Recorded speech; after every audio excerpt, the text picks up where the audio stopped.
Hey everybody, welcome to the show. Today we're going to be using an X-Acto knife, an embezzling tool, some pink clay, some black scrap I had, and some white, of course, that's scrap. Today we're using Primo, and this is, I believe, Sunshine Yellow, and of course, Ultramarine Blue, which are the closest colors to the Pokemon we're going to be doing today. As I've said in some past streams, I really enjoy doing the offshoot random Pokemon. Now, this one was actually one of the more difficult despite its lack of detail for me. Because of the spheroid shape and the small details, that and the clay kind of fought me. Primo's weird. Sometimes it can be really good in malleable clay like this yellow was, which was fairly easy to work with. Again, you're doing half spheres of yellow and blue. Now, if you want to take what I consider the lazy / really hard for me route, which is painting, you can do this with basic white clay. But then again, I'm not capable of doing that because I again have shaky hands, and one of the main reasons why I do this is because I do this for nerve therapy, if you will. The art's good for me, I suppose. Again, you're going to want a flat side. Now the blue, it kind of fought me there a little bit, and that's the one thing I really had trouble with. Now, in this video, I'm going to be working really hard on the spikes and stuff, so I'm going to fast forward this a little bit for you guys. And I really hope you enjoyed this one. This build actually had a lot more technical difficulties to it than I had thought.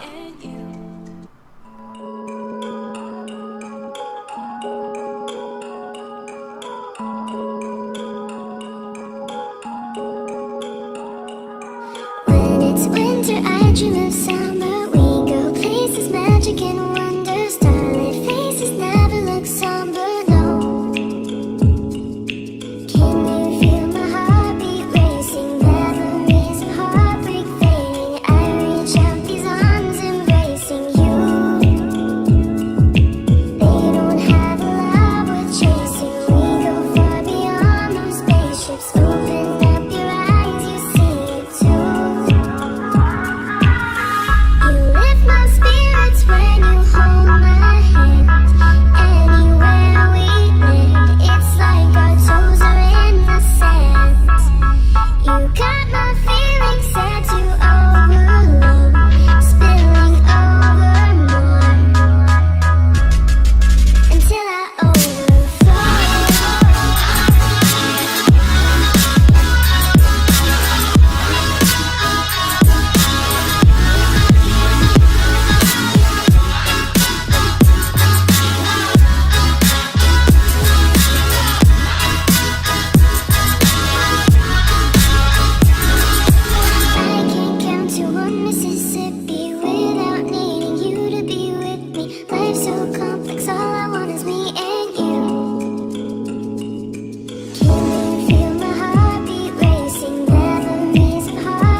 Change, no please never change.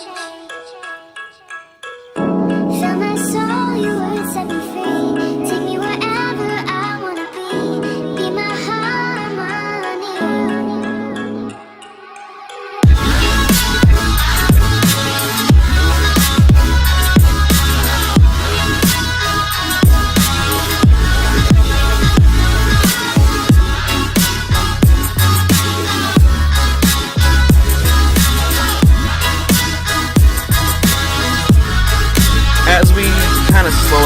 down, and we're starting to end this little meth speed montage.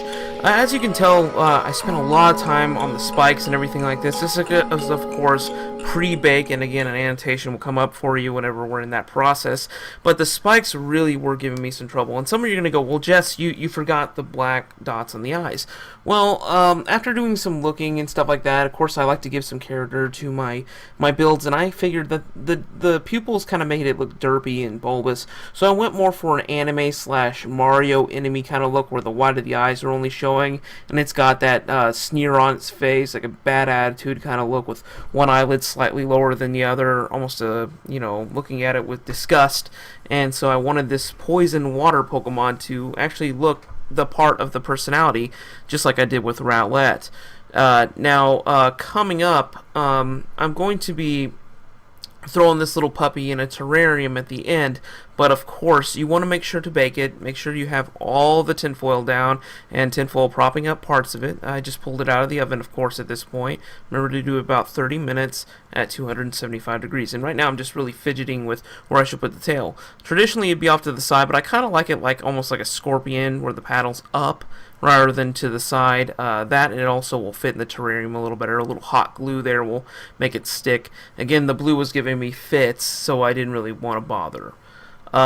Shortly after, I'm going to start glazing it with my Sculpey satin glaze, of course, and this will give it a nice little gloss, make it look alive, make it look wet, and really will make the emotion on the Pokemon's face really pop.